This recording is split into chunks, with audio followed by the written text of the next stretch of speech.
خدایا کفر نمیگویم، پریشانم پریشان.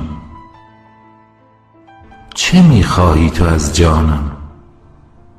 مرا بی آن که خود خواهم اسیر زندگی کردی.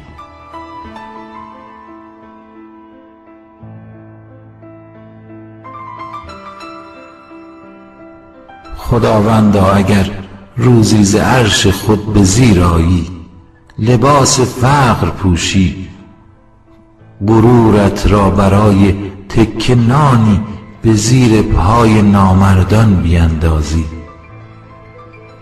و شب آهسته و خسته، تهیدست و زبان بسته، به سوی خانه بازآیی، زمین و آسمان را کفر میگویی نمیگویی؟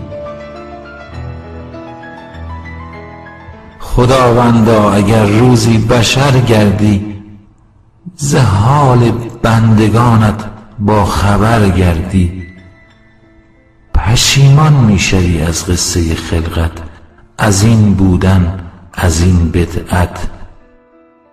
خداوندا تو مسئولی، خداوندا تو مسئولی، تو میدانی که انسان بودن و ماندن در این دنیا چه دشوار است.